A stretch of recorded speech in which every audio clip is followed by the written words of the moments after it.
Amaphele ngolanga ngozondi ngokhuboni ngoqunda ngomafu ngondaba ezitha ngonontanda kuphakanyiswa ngalolu suku namhlanje apho siphatha amagqabi namaxolo siphatha amachiza siphethe into zonyanga is Wednesday 1st of December 2021 uphelile ke unyaka sisatsho ba uyaphela sizawuphuma ke siyoqupha siyemalwandle sinxibe istamach out zethu sinxibe ibhrukwe zethu ezizoba impundu zethu masibe bahle sithi ungalibali ke wena mntu ongakazifumana ikhombo zalapha ekhaya ukukhe nokuzigutyule kulo December ungacaci buzawubalula kuba icompetition iba high ngalo elixesha lika December sithathela nabantu bethu asithethi lonto ke namhlanje sithi wena mntu ufikayo ungalibala usubscribe njeba sithi siphethe amayeza nje siphethe ntoni namhlanje siphethe umaguqu liyeza elihle ke libantu abahle umaguqu liyeza ekudala likhona likhonziwe ngabantu abadala nansi botanical name yakhona inhlibhaliwe phaya imayeso lanceolata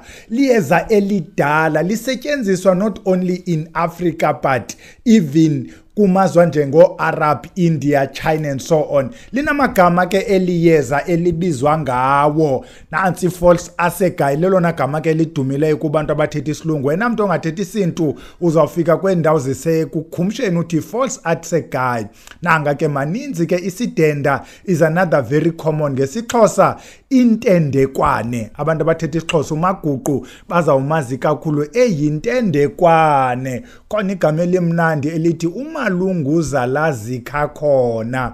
Uyayibona ke sawuthi xa sesisihla uzayibona apho ifiki baluleke khona lanto yokulunguza apho zikha khona. Nansi SA3 number masingene ke kulo eliyeza liyeza elifumaneka kwindawo engasemanzini, not always but yathanda uba kwindawo engasemanzini. If you look at the leaves ziphansi ufana ne-leaves kuthiwa yintoni kane neliyeza umahlale kuthani nalo ke ngoku libaleka but if you look at the serrated leaves ingakuconfuse if I thought of elgama eli ngendilibhalile ndilicinga nje banithetha kodwa lingayihambe lihambe ibe into ekuconfusayo ukuba siyalijonga ke eliyeza you'll notice ukuthi liphandiwe ngabanye abantu aphe kuphandweni kwalo kwafumanisa ukuthi zikhona izinto ezenziwa lilo eliyeza. Look at this journal evelileyo right now. It was a study conducted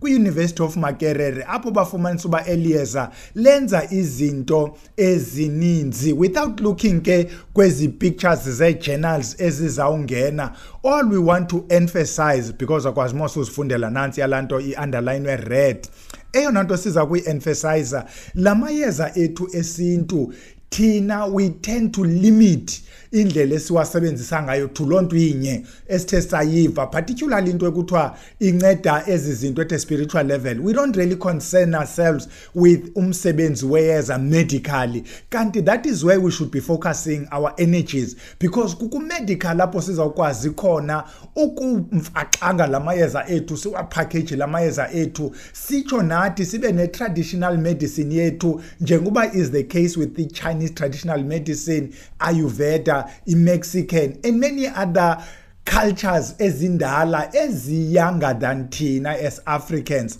If uyamjonga ku-medical eliyeza baza kuxelela ukuthi linazo i-antibacterial properties lisebenzile ebantwini at the time ababesilwa nento ezibacterial. But you see when we say bacterial, i-bacteria iyinto eninzi, there are different types bawukhumsha ngo-gram positive no gram negative iyohambe lento iyotshona ungabisho basithetha ngeyiphi bacteria but it is antibacterial. Iphinde lento iyancedisa nalapha kwi-intestine nezi bacteria ne-viruses ezilapha eziswini. So ithi lento eliyeza masingalilimiti ekulisebenziseni kwezi zinto ezi-spiritual make silijonge nakwingxaki zesisu. One of izinto endiye ndadibana nazo ngoku bendisafunda, I'm not sure how to emphasize the importance of dealing with intestinal worms.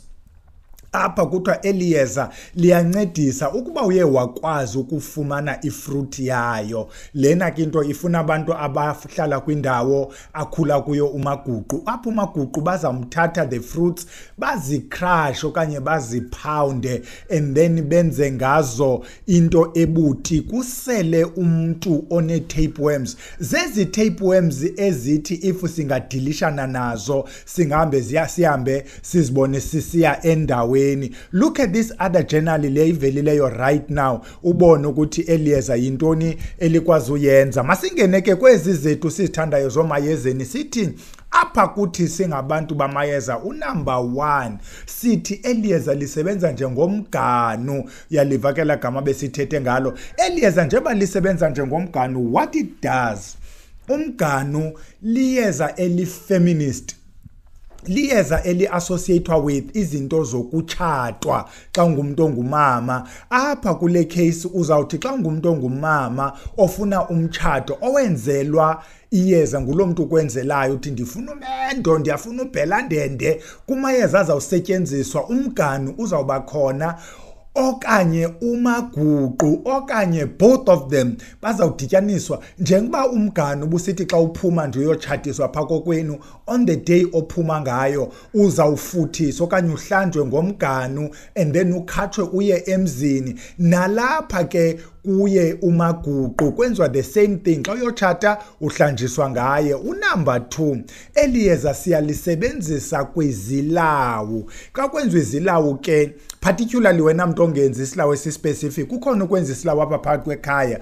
kuthiwa kukho umsebenzi wento ethile kwenziwa isilawu sasekhaya ngunositholana kusetyenziswa yena. Kanti kukhona uba uzenzele izilawu apho uzawufaka izilawu ezithetha into ekekelele kule nto uyifunayo. Siyamfaka ke umaguqu kwezo zilawu kuba kaloku siyacela siyacenga sifuna kutshintsha izinto kobubomi bethu. Sicenga amanyange sithi makuguquke izinto kubonakale kukho utshintsho. Bamfaka ke nakumagobongo depending uba lela ntoni elo gobongo lenzwayo kwezandidi zamagobongo, bamfaka umaguqu. Liyeza eli-right ke ingakumbi apha emagobongweni nalapha ezilaweni kuba sicenga. Unumber 3, wena mntu ofuna ukuthandeka. Ukuthandeka ke kunan-specific, mhlawumbi ufuna uthandeka uya kwi-interview, ufuna uthandeka uya kwi-court hearing, ufuna uthandeka uya emjayivweni kaDisemba njengoba sithi siyojayiva nje apha kuDisemba, sabe singanxibanga ke usijonge kakuhle kuba kuzawube kushushu, ufuna uthandeka usetyenzelwe naye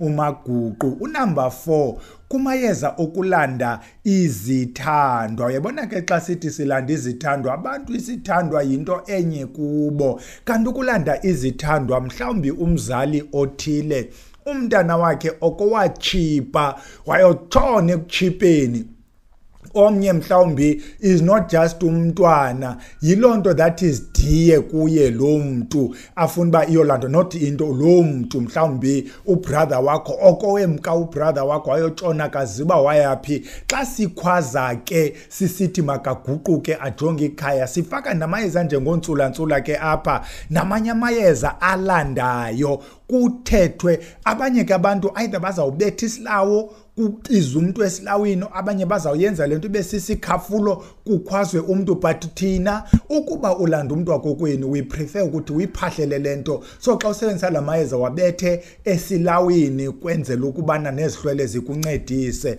Unumber 5, la mayeza amahle anjengayo umaguqu siyawasebenzisa xa sisithi singenisa abantu abadala. Lena ke izawuba yiprocess eyenziwayo ngumuntu onyangayo. Mhlawumbi apha kokwenu kwakukho into okuthiwa sisilwane okanye kwakuthwelwe or bekuhlala umuntu ebethakatha wabhubha ke, then sithi congratulations, thanks for going, and then ke ngoku senze umsebenzi woklina elikhaya. Kufana xa bikho umuntu ebethwele wabhubha sithi thanks for going, bakaloku sizawungenisa abantu abadala phakathi kwekhaya. Then umaguqu uyasetyenziswa, yenye yamayeza asetyenziswayo kudityaniswa namanye ke angenisa abantu abadala. Bayawabiza ke abantu abawaziyo amayeza njengotshani bezwe, namanye amayeza kungeniswa abantu abadala kuthiwa le nto ibinikhuphile siyikhuphile. kungena nina ngoku. Unumber 6 ayelelane ke kulingasentla xa sithetha ngamayeza kuthiwe apha kuphehlwe amanzi amnyama. Yabona ke xa kuthiwa kuphehlwe amanzi amnyama, it means ukhona lo mntu isihlwele asenze yasesakhe yedwa akabahoya abanye abantu kuba nabo ngabalapha ekhaya. So xa sekusetyenziswa ke ngoku lento yokuguqulwa ukuphehlwa kwamanzi amnyama, umaguqu uyangena kungene neliyeze kuthiwa amanzi amhlophe, kuba sitshintsha izinto ngoku kusetyenziswe namanye ke amayeza, ingqokelela lamayeza emva kuba niye nalungiswa ningabantu belikhaya naklinwa kwaklinwa nekhaya, and then ke ngoku kwathiwa kuthethwa nezihlwele zaphakelwa. Nantsi enye into ebalulekileyo kuba ngoku lo ebephehla amanzi amnyama wabathembisa wathi nantsi into endinipha yona, ndim ndedwa oniphayo kweli khaya, abanye abanihoyanga. So siguqula loo nto ke xa sisebenzisa umaguqu. Unumber last ke kwezi zinto kuba zininzi sizozigqiba, sithi uyafakwa kwimpinda. Yabona ke zindidi ke impinda, zikhona impinda zokubuyisela izinto kubantu bazo silwe sithukise. Kube khona impinda apho wena ungasebenzisi mayeza amdaka, uzawusebenzisa amayeza amhlophe kodwa kwimpinda. Yinto ke leyo eyenziwayo ngabantu abanyangayo, kuthiwa hayi kaloku uthakathwa wena ngumntu wekhaya masingambulali. Kuyawusetyenziswa umaguqu ke guqulwa izinto kuncedwane nokuba imeko yakho mntu omhle ibentle. Nantso ke into kamaguqu, ingake ukuba kuyenzeka ibe lelinye lamayeza angapheliyo apha ekhaya ohlala unalo ulisebenzise, kuba eliyeza umaguqu liyasebenza. Sithi ke wena mntu osafuna iikhombo zalapha ekhaya ziyafumaneka apha ekhaya nalapha kuDisemba sivalanga. Ukuba uzifuna eKapa ukhona uMangwanya akazuvala, ukhona uMakhosa Hlangene uDeli eRhawutini naye akazuvala. Nabafuna ukwenza ii-appointments ziyenziwa ke appointments ngefowuni. Masiyeke nilale ke siyodibana nini Friday camagu.